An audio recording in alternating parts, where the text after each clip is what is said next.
Get ready to rise above the noise and unlock your true potential. Welcome to Unapologetic Uplift, the podcast that's all about keeping it real and helping you live your best life.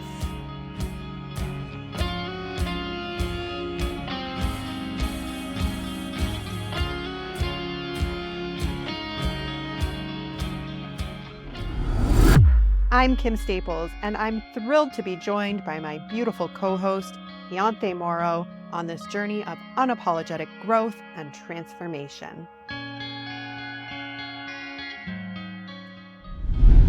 Together, we share unfiltered thoughts, practical strategies, and advice on manifesting without the fluff, encouraging you to prioritize self-care physically, emotionally, and energetically so you can make things happen without making yourself sick.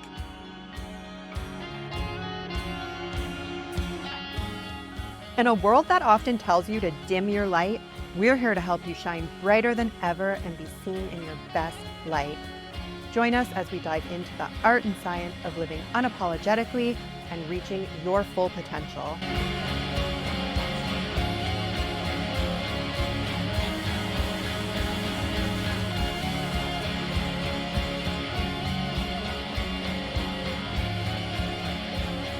Buckle up.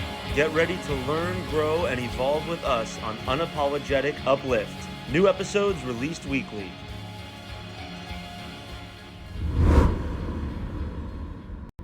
Welcome to Unapologetic Uplift. My name is Kim Staples. I am joined by my co-host, Ianthe Mauro, and our lovely guest, the Jessicka Anne. So grateful to have you here with us today. I'm going to hand it over to Ianthe to start with some intention setting.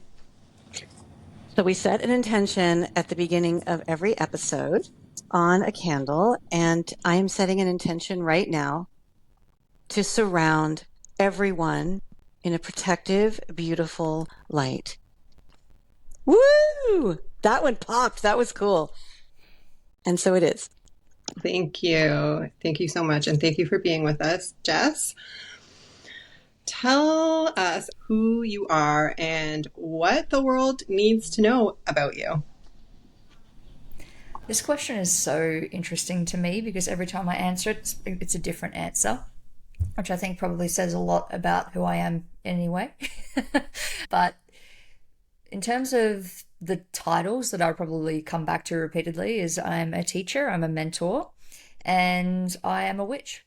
So when it comes to this mission that you ladies are on around unlocking people's authentic expression and allowing them to step into what's truly on their heart, that's what brings me most alive. Like when I sit back and I peel back the layers of all of the things that I do, because 100% I do shadow work, I do energetic work, I do psychic development. There's so many things that I do, but what it really is about is people coming back to the truth of who they are and what it is that they're here to bring through to the world, and allowing anything that is preventing that to fall away so they can really hear their truth and allow it to move through them and connect with the people that need it. That was so beautifully described, and I agree with all of that. I have had the pleasure of working with you, and your energetic work actually helped me a great deal in my business. I believe that the work that I did with you unlocked me starting to get clients in my business. Want to put that out there for the world to know that Jess really is amazing at helping people work through their blocks and unlock their potential authentically.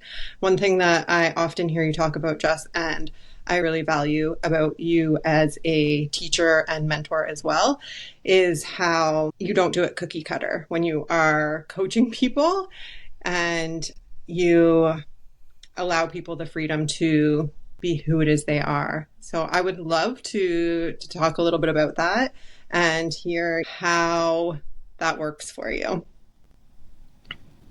I really appreciate that observation because that's really important to me.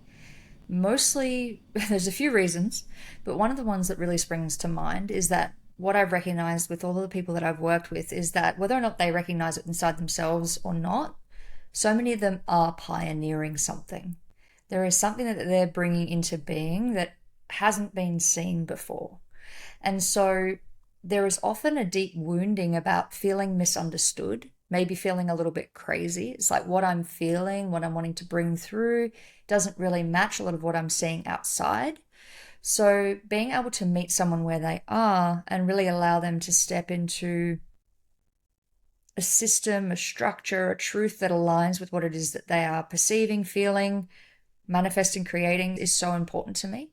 And of course, that's going to look dynamic. It's so vital, particularly when we're in those phases of really starting to align with our work, to have those spaces to feel safe to explore and find the structures that fit. So that's a big reason why I prefer to work in an approach that allows people to not have a fit in the box, but rather find the box that fits you. Because ultimately we do still need to put a handle on things, hence why I have labels for what it is that I do. Got to get our head around it. But in that exploratory phase, and as we start to consolidate, it's really important for us to be able to feel like we can remain authentic with what it is that we're doing. Oh, and I love so much that a couple of things that you brought up that misunderstood. So I completely relate to that. And I think that when we get really into our authenticity and we're figuring out who we are, if we're not misunderstood, we're probably not actually in our authenticity, because I don't know who wouldn't feel misunderstood when we're really being authentic, because we are so unique. I love the way how you said that we're pioneering. That is just a beautiful way of putting it. I haven't heard it put that way. But I have to go back to something, because you mentioned, I love defining terms for people, because I don't want to assume that everyone listening understands necessarily. We'll drop things like shadow work, which I would love for you to define what you mean by shadow work. We've actually done that before and talked about it, but I really want to know what you mean by that. But also, you said witch, and I guarantee you, somebody heard that and it landed, and they might feel misunderstood, or they might want to know what that means to you. I certainly do. I'm very excited to hear. So what does witch mean to you? I can't wait to hear what you have to say about this, because I love defining terms. It's a lot of fun. And I think even within that space of defining terms, it can be something that regardless of how many times you've heard something, somebody can offer their unique experience, perspective, wisdom on something, and then it suddenly pops open. You're like, wow, I never thought about it like that. So I love playing in the possibilities of like, what does this actually mean? How are we in relationship with it? So I nerd out on that too. So for me, shadow work, I often talk about it like the ultimate romance, because we are, to get a little bit meta for a moment, but I promise I'll bring it back down. From what I experience, the way that I relate with the world is the idea that we are these infinite beings. We are these souls that have chosen to incarnate for a finite period of time. But the interesting thing is, if you are everything, if you are truly infinite, it's actually quite hard to figure out what it is that you are, because you're all of it, right?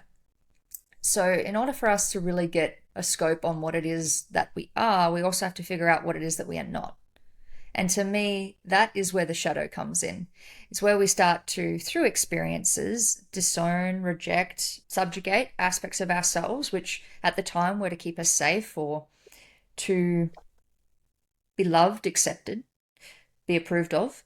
And then the magic in it is that as we start to recognize these areas that we have disowned or subjugated ourselves, we actually are able to bring these back and align it to become part of our power. So through that experience of what we aren't, we start to discover who we are. And then when we finally reclaim it, we can reclaim it in a way that we have access to a full spectrum of ourselves that we may not have had otherwise.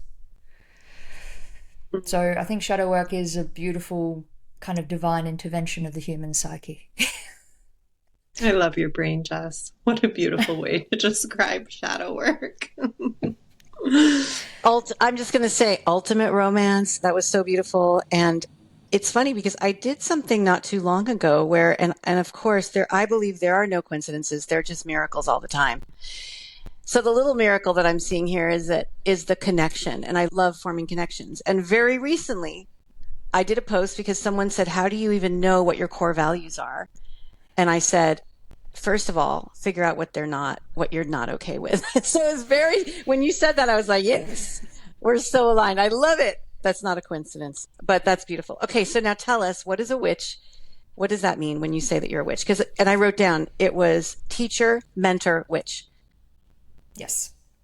So witch for me has definitely been a process of reclamation. That's going to mean different things for different people. So that's my biggest thing that I want to get out on the table first and foremost, because the label of witch is one that it still prickles people, right? There is a history around it, whether or not you're looking at the misunderstanding of what a witch is, the Hollywood portrayals of what a witch is. It's like there are so many diverse expressions of what's essentially just a 5-letter word, right?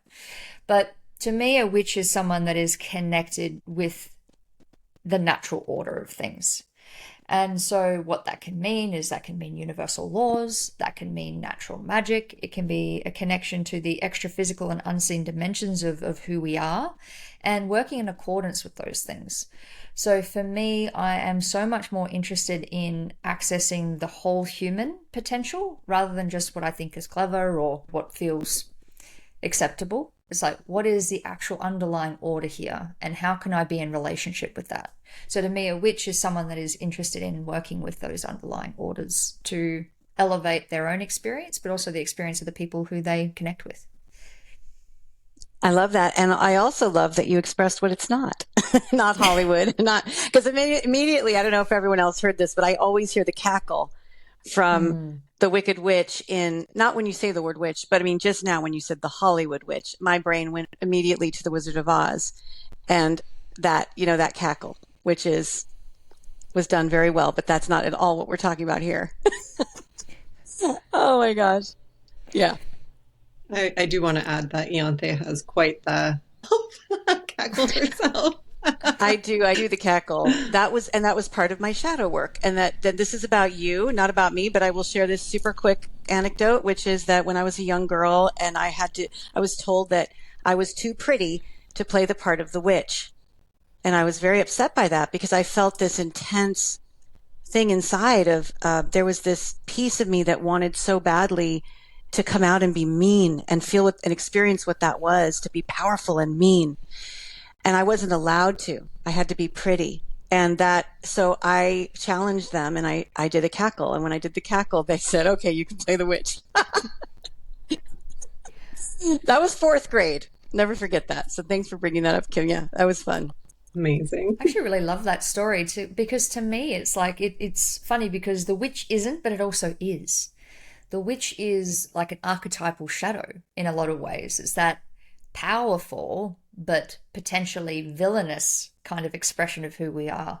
So sometimes getting in connection with your inner witch is also getting in connection with your power, right? It's like we're often, as women, we're taught to be demure, very mindful, very demure. So that part around where we actually, well, no, I'm actually going to be in my expression of my power, an expression of what it is that I want, and maybe explore these less acceptable sides of myself. So I think that's also part of what comes along with the title of witch. And I love that your little girl knew that. She's like, I want that experience, because on some level we all do. I've always been more interested in the villains in movies than I have the good guys, because they kind of know what they want. Whereas the good guys are always like, we've got to do the right thing. And they're always in response to something as opposed to being true to who they are.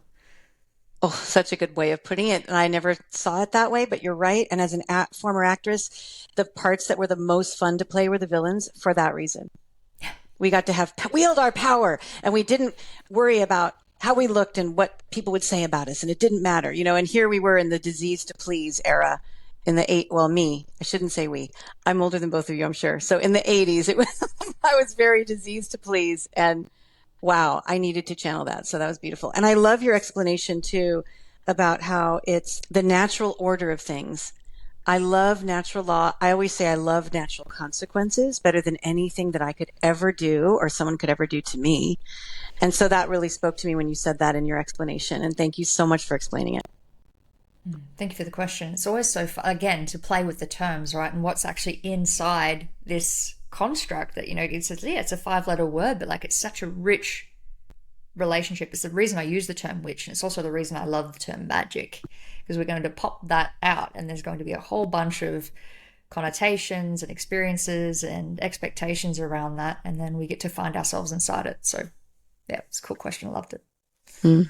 Which, of course, is going to lead me to ask about magic. now, now that you've brought it up, why don't you share what that means to you, Jess? So, magic is so funny. Like, I feel that that is an ever evolving relationship for me. But fundamentally, what I would say magic is it is a relationship with that soul's calling and working with techniques, whether or not that is through the natural order, whether or not that is through the way that you relate with your own consciousness, to bring that calling and that authentic expression of yourself through. That is magic. 100%. Which means This might sound like a silly question, but it came to me and I want to know, how do you spell magic? I spell it with a K, so M-A-G. That's why I was wondering, because I could see it. I went, okay, and tell us why. What is the difference? The C and the K. So you might even notice that my name has got a K in it. That was a fun little side tangent, but it's essentially the term magic with a K was popularized to distinguish magic from stage magic. So when we talk about stage magic, pulling rabbits out of a hat, the illusion of cutting a woman in half, it's like all those sleight of hand tricks became known as magic without a K. And so people that were actually practicing these disciplines to elevate their consciousness and to start to come into alignment with their highest truth wanted to delineate those disciplines from stage magic. So they started using the spelling with a K. And so the other side of magic too, which I don't think I gave quite a lot of justice, is that relationship with the mystery. So aside from elevating consciousness, it's also accessing the parts of ourselves such as our intuition, our extra physical senses, and also allowing that to inform how we relate with the world. So when I decided to add a K to my name, it was very much intuitive. It was like I had a download that I needed to change my name and I was waiting. I was like, what's it going to be? It's like, it's just your name, but you're going to put a K in it like magic. I'm like, brilliant. I love it. And somehow it's those simple answers that are just brilliant. You didn't need to go very far. That actually reminds me of Glinda, the Good Witch, now that I'm going back again to the Wizard of Oz, but who reminds you that you have the ruby slippers. And in a way, your name, just adding the K or having the K rather than the C, is one of those moments of it was there all along. I love it. I love it. And I actually had another question, and Kim, jump in if you need. I'm just getting excited and getting questions coming up. Get them out. But I was wondering, is there something that you wish, Jessicka, that you could awaken people to? I've been contemplating this question a lot this week, hence the sigh.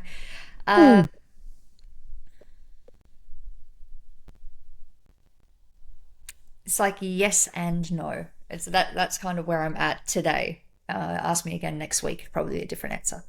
But the reason that I say that is people awaken when they're ready. So that's like step one. Like I'm thinking about a lot of people that have had those extremely harsh landings from trying to crowbar themselves open into things. Like you think about all the adverse experiences we hear with plant medicines and bits and pieces like that, and then the struggle to integrate. But there's probably a divine unfolding in that for them, that experience as well. But ultimately, if I was to lean into the part of me that does wish things were different, is that people are more powerful than they give themselves credit for. It's like that you are already always doing magic. And that's part of why I joke around that you may as well learn to do it properly. That's great. Yes. Oh my gosh, that's so true. And something that I can relate to so much is struggling to own my power and my gifts and just like constantly questioning them and having to remind myself and go back and look at client testimonials regularly to be like, yes, I really am what I say I am and can do what I say I can do. It can be hard to own that. So thank you for the beautiful work you do in this world, Jess, and highlighting. And that this is something that you have also offered me and helped me with, is reinforcing that in myself at times, seeing me. And that's part of where I feel what you've mentioned there, Kim, with the anchoring into reminders, because what you do is valuable work. And particularly, if we come back to that pioneer and the wounding around the pioneer, sometimes it can be painful to have something that feels so alive inside and not have the external reality match it yet. So like even just that practice you mentioned there about like going back to see testimonials, being able to remind yourself of this vision you're building and being able to start to see the threads weaving outside like that, those things cannot be underestimated. So I love that you shared that as a practice too. It's like, what are the things that call me back to my power? And I'm feeling that people listening might wonder, how do you get confidence in your gifts? How do you do that? That's a great question. It's interesting because I feel that on some level, from right when we're children, we're conditioned to seek permission.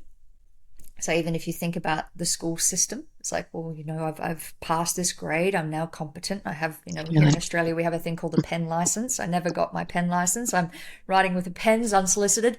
But it's like the seeking of somebody to tell you you're ready is often what keeps people stuck in waiting for a sign. It's like, I'm just waiting for enough evidence that it's time, that I have enough to trust my gifts. So one of the questions I often will get my clients to answer is, what does ready look like? Because even that, like actually being able to pin down that nebulous kind of, because like, oh, maybe I'm just not ready. It doesn't, it's like the internal felt sense is often anchoring back to old patterning. It's like, but what does ready actually look like? What do I need to see inside myself? What is it that I need to do to know that I actually do have a handle on this?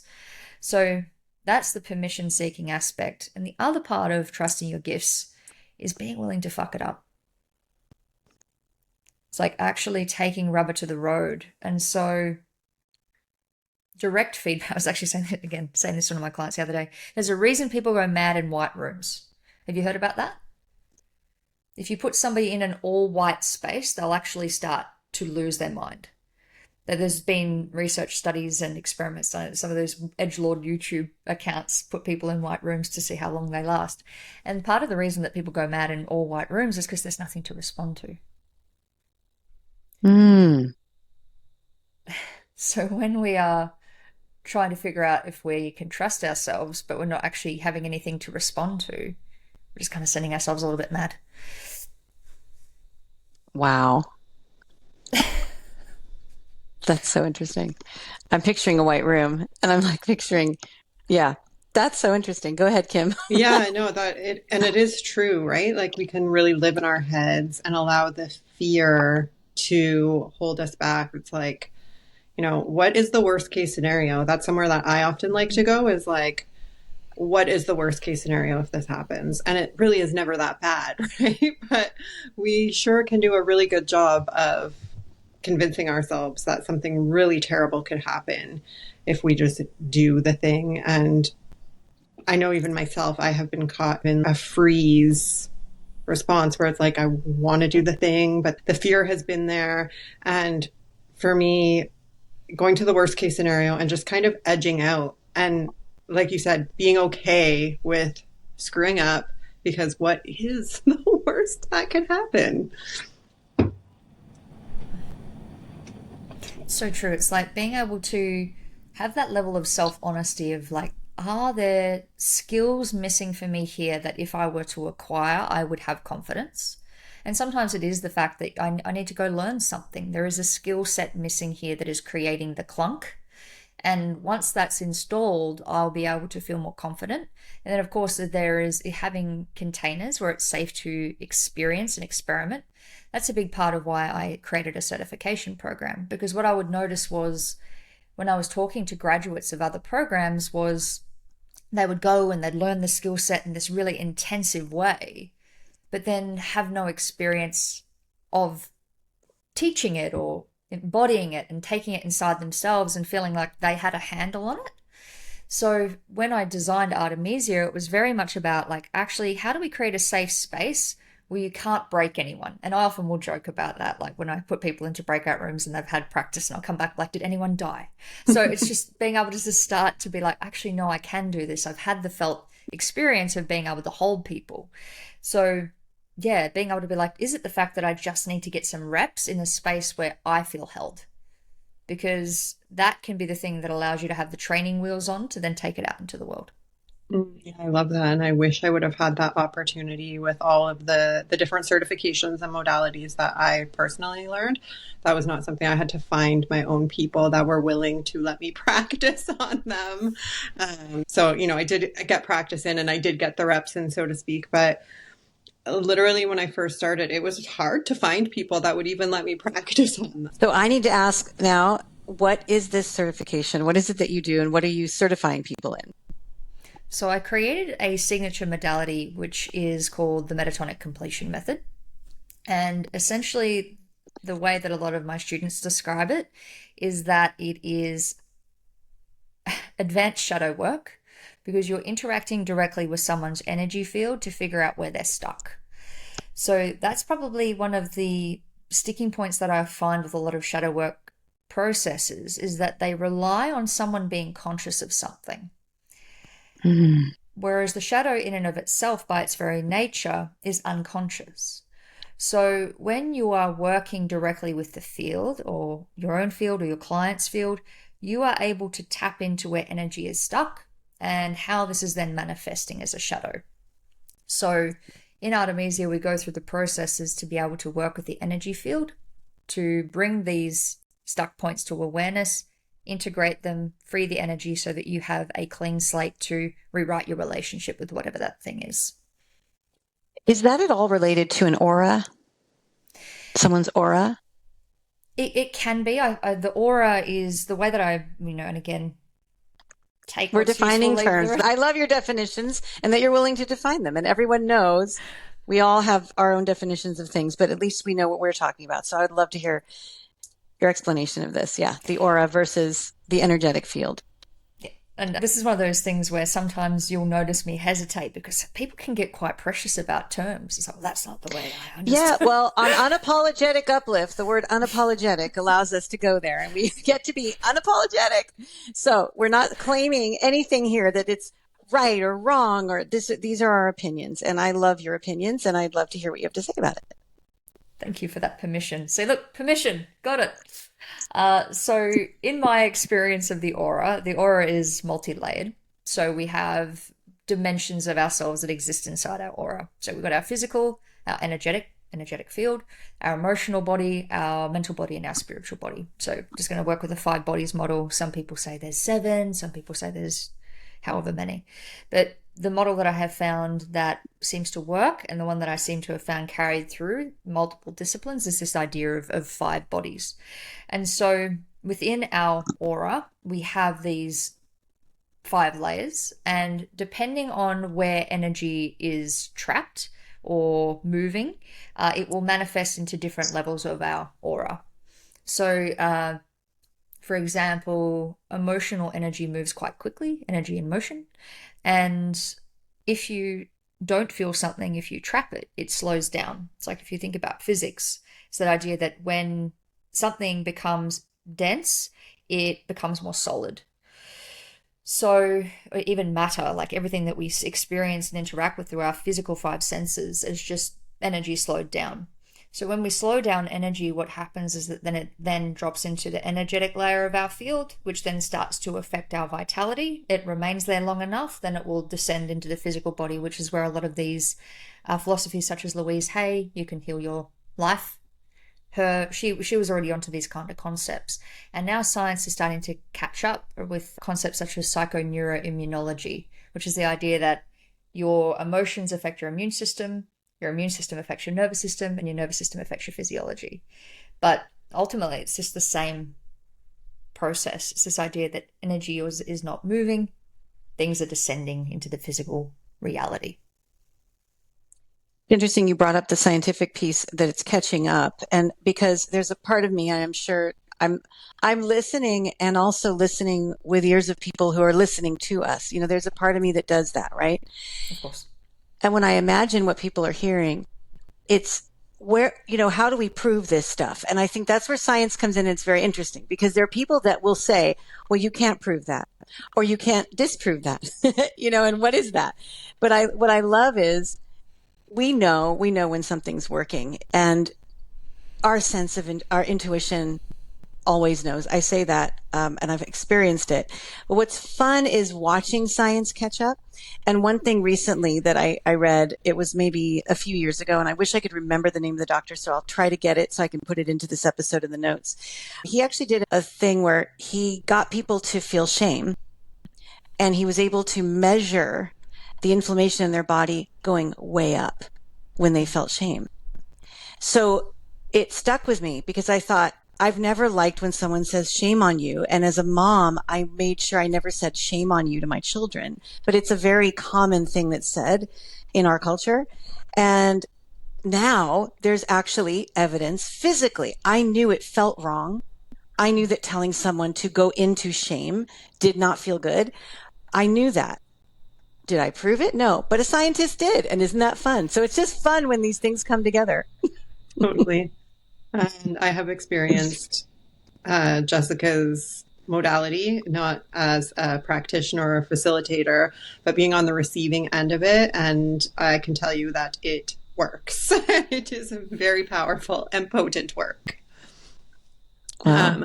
Are you still doing the Revelations program as well, Jess? I love that you asked that, Kim. It's evolved because I have decided that I would love to bring this into a power punch experience. It's this idea of, one of the things that I notice is that I love a slow burn. I love being able to be in something, going away and integrating it, and then coming back to it. So when I was doing the Revelations, it was a weekly call, which was really beautiful to see the actual energy shifts occurring in people's life in real time. And what I'm really feeling called to at the moment is creating a world within which people can exist for a period of time.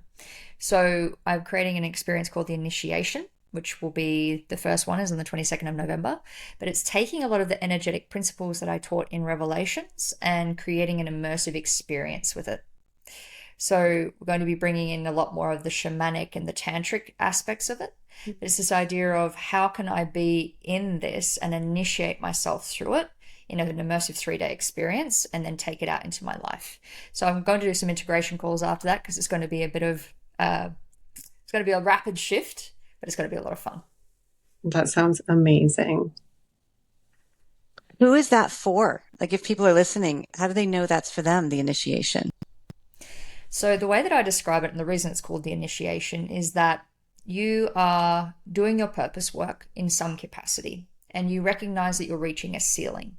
So whether or not that ceiling is the amount of clients you're getting, the income that you're creating, or whether or not it's actually the level of fulfillment you're experiencing in your work, and you know that there is something deeper calling you. Maybe it is that you want to serve clients on a bigger level. Maybe it is the time that you actually write the book the keynote, whatever that is, but you know you're at this ceiling. And the way that you usually know you're at a ceiling is because you've hit a plateau. And what that always indicates is that you're about to be initiated. And so you have the option to initiate yourself or prolong the inevitable, because the universe requires movement. The universe is movement.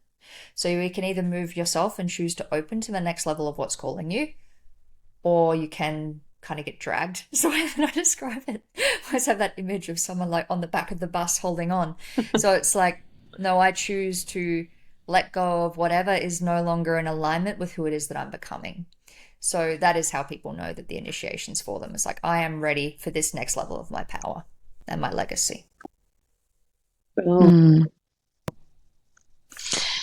What age were you when you felt this capability that you have and this understanding?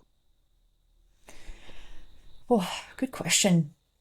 It's so funny, particularly when you were talking about your younger self and when she knew she wanted to be the witch. I think as children, we have such wisdom that then gets undermined in a lot of ways, because for better or worse, we've lived in a very materialist society for a long time. And I think that was required. It was like, it's the cosmic pendulum. Like, I love a lot of Hermetic work, that idea of the seven natural laws of the universe.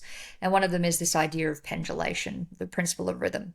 And one aspect, we had the extremely spiritual, very superstitious, religious experience for a season. And now we've kind of swung the pendulum and we've gone full materialist. Can we prove it? Can it go under a microscope experience?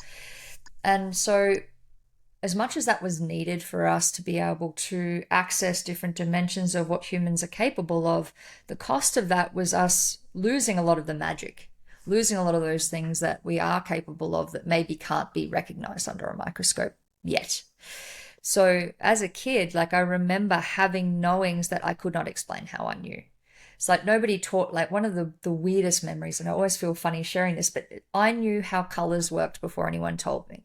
And I remember saying to my mum, do you know that colors happen because light hits something, but then it throws the color back because it doesn't take it in? And she's like, how did you know that? I was like, I don't know. I just know. And it was such a strange experience, like, because that really stuck out with me, because my mum's like, what show did you learn that? I was like, I didn't. I know. And so I think that there are things that from a really young age, all of us are capable of, but they don't quite make sense. So that would be one of those things where it's kind of always been there, but my relationship with it has been definitely non-linear. Times there's been disowning and discrediting of those experiences. But I feel that probably my real owning of this capability would have happened when I was about 23, because it became very, very noisy in terms of the amount of mounting evidence that it was a thing. And then I had my relationship with being public with it. It's like, okay, this can be something I do in private, but not necessarily own because people think I'm mad. So the unwinding of that has been a process too. Wow, I love it. And I just wrote again, misunderstood. I think those moments when we're misunderstood are clues. It feels like that's what you're telling me, is that what I'm hearing is, I think it's an amazing, I hope that everyone listening has a moment of feeling misunderstood, maybe many of them, because I think that it means there is something very authentic happening for you. Yeah. Because yeah. And you're on Go to ahead, something Kim. big, I think. Like, Yeah. if everybody understands what you're talking about, it's not that big of a deal. But when they're perplexed and like, what the heck is this woman talking about? That means it's interesting. And I believe it means you're on to something big. Yeah, so do I. And one of our questions that we ask everyone, so you might have heard it, and you are our second guest. We're just going to be fully unapologetically transparent about this. So everyone, but this is something we really want to know from everyone that we bring on. And that is, what is one thing that you will never apologize for? Oh, that's such a great question. Like, I felt that somatically. It was like, oh, I felt that. What's one thing that I'll never apologize for?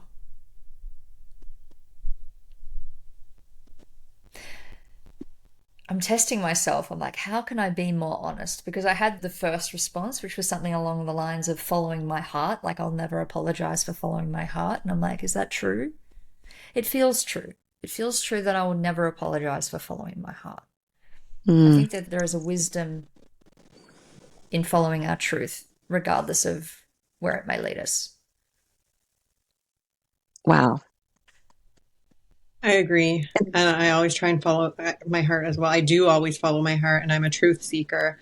And the truth can hurt, and it can be really fucking hard to follow your heart and to be a truth seeker and to live your life that way. But it's like, once you start, there's no turning back, and you can't unsee what you've seen, you know? And as hard and as painful as it can be to always follow your heart and to seek the truth, it is also where the most amazing gifts and opportunities and relationships come from, in my opinion. So there's this massive ebb and flow, give and take, up and down. I'm going through some very difficult, painful truths right now. I would never change it. And when you said follow your heart, you also said follow your truth. So my question is, define your truth, because we hear that a lot too, like shadow work, your truth, my truth. And how is that connected to following your heart? I loved that Kim defined herself as a truth seeker. I'm like, that's part of why you're my people, Kim. Oh, yes, she is. I witness that every week. I love it. It's interesting because I often talk about truth as a resonance, which makes people very uncomfortable. But it's like, because we're taught that there is an empirical truth, right? It's like, this is the truth. And what people miss is that the truth is often very subjective.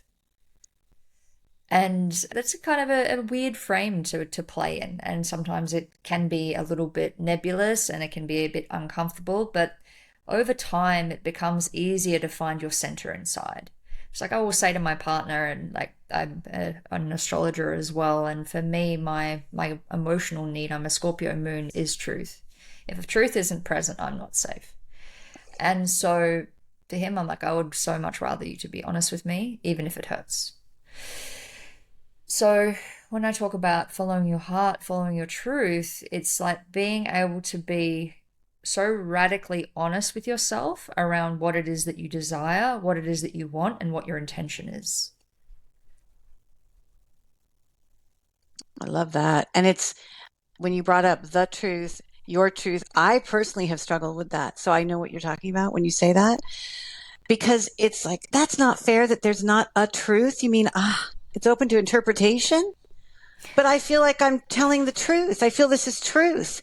You're not experiencing it that way, and that's frustrating. It can be frustrating, but that's where, again, take the risk of being misunderstood. Because if it's your truth, it might be you might be misunderstood, but you'll absolutely know. And I agree with you too about the telling the truth thing.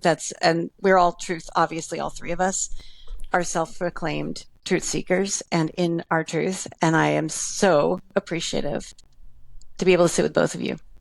Something that you said hit my heart, Jess, and that was when you were talking about your Scorpio moon. I am Scorpio rising. I don't know if you remember, but we have talked about my chart and you did do a reading for me, which I will recommend as well. I don't know if that is something that you do as a paid offer right now, but if you have the opportunity to have an astrology reading by Jess, I highly recommend that as well. But you said that when the truth isn't present, I don't feel safe. And that just struck a chord in my heart because that resonates so deeply with me as well. And something that I feel, and I say similar things to my partner. It's like, you know what, just if it hurts, it hurts, and I can get over it. It's the deceit or the not telling the truth for me that I really struggle to get past. And for you as well, with like an ascendant sign, like that's the lens with which we never take off. So like for you, it is the Scorpio rising, it is the truth. Like I will seek the truth above all else. So it's very, very felt sense for you in terms of how you perceive the world. I'd be curious about your chart too, Ianthe, whether you got the Scorpio placements.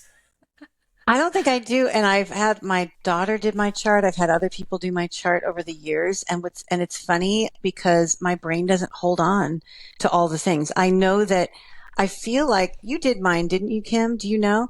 I feel like there's Pisces moon. Am I right? No, I don't think I looked up your astrology chart. I looked up your human design.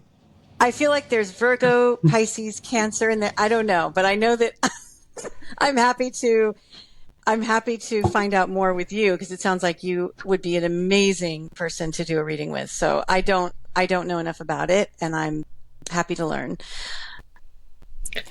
Astrology is one of those lenses. Sorry, Kim, go on. Yeah, no, one thing I really loved about doing the reading with Jess is she makes it very relatable and understandable. Like I have had other people tell me things about my chart before, and I'm just like, oh, it's just like too much. But the way that she breaks it down, it's very, very digestible, and I loved everything about it.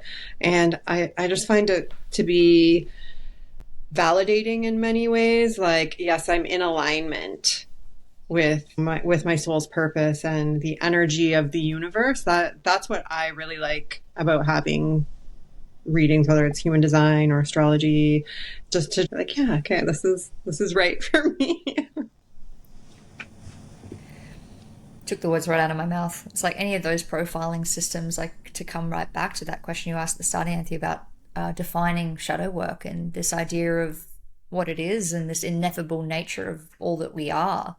It's like, okay, we are everything, and what notes am I here to play? It's like, if we look at a piano, we've got all of the keys, and there are notes within that construct that we play better than anyone else. And I think that's what profiling systems are so great for. It's like, oh, by the way, you can do all of this. And have you noticed that when you play a G major scale, that your soul just sings? Yeah. Yeah, they're all tools to deepen our self-awareness, which will hopefully lead us to trusting ourselves and our truth. And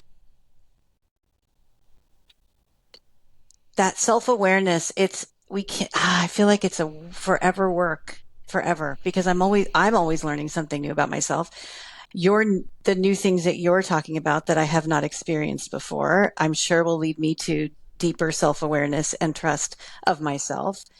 And I have like a whole list of things that I've tried, and all of it is around just wanting to be aware and open to who I am and how I can serve in my highest and best for myself and others. And there was a question actually that came up too, which leads me to this, and I am asking you a lot of questions, but they just keep coming. So this might be my last question. How do you define self-care? And that might sound like a really simple question, but I think that it's so important for people listening, because everyone defines it differently, just like we're defining lots of terms differently maybe than other people are hearing. But self-care is something that we all need to pay attention to. And I would love to know what that is for you. And I love how you summarize the conversation around self-care in such a succinct way, because it's one of those concepts that when you first encounter it, it's like, wow, particularly as women, and it's different for men. There is this sense of, for a long time, sacrificing what you need, both men, women, and however you identify, there has been this sense of, to give is to better than to receive. It's like it's always been exalted and celebrated to give. So this idea that actually it's okay to give back to me, when we first encounter that idea, it's almost revolutionary. It's like, what do you mean that I have permission to look after myself? And so then we have this relationship with self-care where we encounter a few different bits and pieces, and then maybe you dive deeper into the work, and then pendulum. It's like, self-care is for beginners. All right. It's for the beginners. And then we go do our whatever else that we're doing. But then at some point you come back around and you're like, oh, wait, this was all self-care. It's like, yeah. Anything that you're doing to create more vitality for yourself, more choice for yourself, more connection to yourself, in order that you can then bring more of yourself to the world, to me is self-care. I love that definition. Me too. I'm going to have to put that. That's going to be a quote. I do quotes sometimes, and I've been known to put them on hoodies. I feel that's a great one. I'm going to have to, that's getting written down. I absolutely love it. Thank you so much. So as we are about to wrap up, Jess, I want to hear about Artemisia and what's new and what you're going to be offering, because I hope that everybody that listens wants to learn more about it. So Artemisia was interesting when I navigate. I was like, how deep do I go on this story, Kim? It's like it's got its whole lore behind it. It's got this extensive, rich lore. But I recognized the way that I was relating to this body of work, because ultimately Artemisia is something. So I work with things very shamanically, just for context. I'm like doing that thing that you mentioned, Ianthe, where I'm listening for the listener.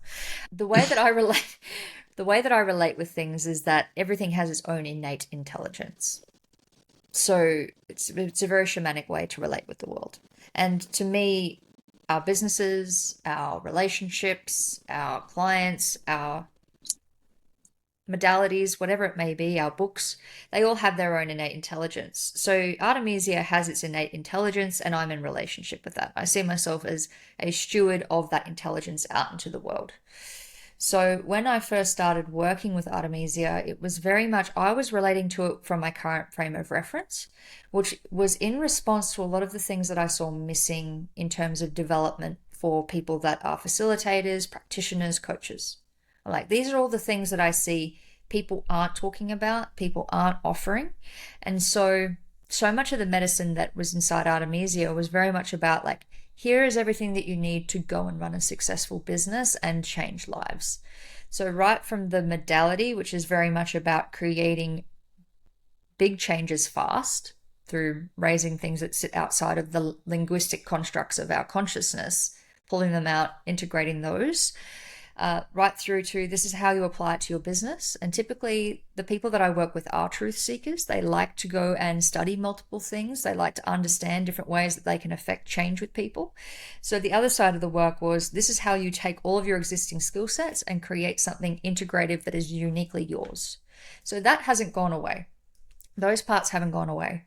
But what I have realized around how I was relating with Artemisia is that it really is, was, and always will be a mystery school, because it is very much about attuning people to that natural order, whether or not that is their intuition, whether or not it is through connecting to archetypal aspects of themselves that are really going to allow them to embody their work on a whole new level. So it's about allowing people to be in presence with their own genius. That's ultimately what Artemisia it is. It's a facilitator training. It's a leadership training for you to be in relationship with your unique genius and allow that to come through. And you get a toolkit of amazing tools to create epic transformations for yourself and your business and your clients. You have a way of explaining genius that's so humble. And I think that what is so humble can be a very problematic concept. I don't want to go totally too far with it, but because there are really beautiful things about humility, and there can also be a dismissal of power in just wanting to be humble as if that's a virtue. But the truth about what I'm talking about when I say humble and humility is it's the assumption is gone that I'm creating all of this. The fact is, and you said it so beautifully, is everything has its own intelligence. And to me, that's a really beautiful, high vibrating humility, because we're not saying it's me. We're saying it exists and I'm tapping into it. So I just wanted to say that because that's how I heard it. If I'm wrong, you can correct me, but I love that way of explaining how things have intelligences, because it takes us out of it. And also natural. I love natural order. Natural law, natural order, natural consequences really speak to my heart. So thank you again for what you do. It is beautiful work. Appreciate that. And all of it speaks to my heart too. Yeah. So do you know when the next, or when the new, I guess this will be the first round of the new Artemisia. When does that begin? And best way for people to come to you for that, how can they contact you?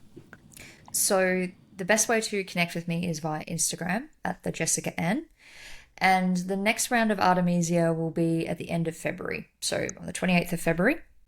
And the format is slightly changing to be, you can come and you can experience this work to be in relationship with your own genius. So I'm calling it the Mystery School of Modern Leadership, because you are here to be a pioneer and you are here to be in relationship with your genius.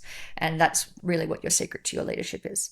So come along, experience it for yourself. If you're like, I really want to take these tools and these principles into my business to create change, then you can do the practitioner pathway. So that's probably one of the big changes, is like, I can do this for me, or I can do it for the way that I can share it with my clients. I love that so much. And that was 2025, right? We're talking about February 2025. Just Yes, saying that February for 2025. context. I appreciate yeah. that, because I was about to say, you're right, it's nearly 2025. People could listen to this in 2028 being like, oh, great, I'm in. Oh, well, thank you so much, Jessicka. It was just such a pleasure to sit with you and be with you and for you to come and give us this time. Are you really on the other side of the world? Are you in Australia? I am in Australia, yes. How wonderful. Wow. Okay.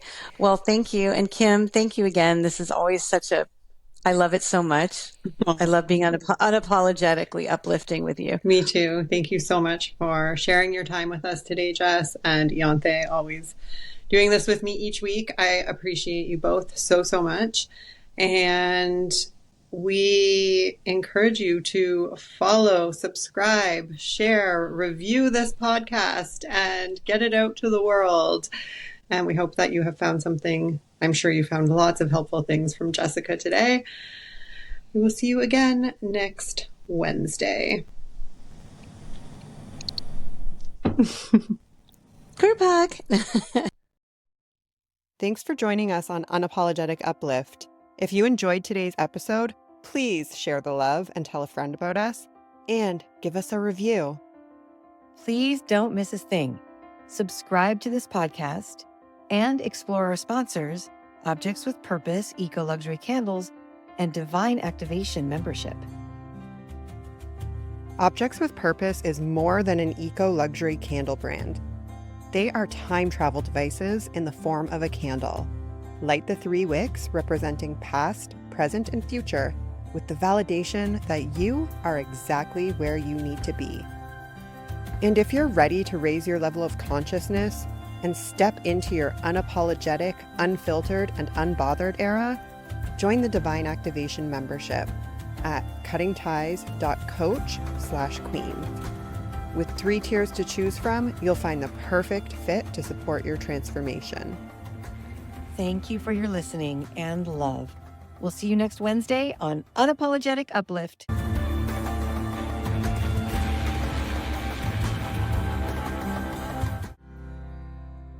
Welcome to the Divine Activation membership, a movement for women that are ready to raise their consciousness and step into their unapologetic, unfiltered, and unbothered era. With your heart, live authentically and become the magnet for all of your soul's desire. Grow, connect with your heart and body, release unhealthy and unhelpful thought patterns, heal old wounds, create new neural pathways, and reprogram your subconscious with high-value beliefs so you can manifest the life you're meant for. Ready to take a break from what's holding you back? Visit cuttingties.coach and join the Divine Activation membership today.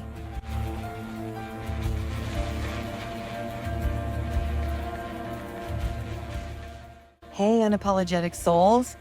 I'm Ianthe Mauro, founder of Objects with Purpose, candles that touch the soul and the body. I've released a limited edition 3-wick candle collection in 3 fragrances inspired by a time in history. The Time Travel Collection, because scent evokes memory and lighting a candle can truly transport you to your highest self. Anytime. Ianthe's candles are truly special, clean, safe, even for the body as a solid perfume or massage oil, and smell amazing. But what truly fills her heart is empowering others to be seen in their best light.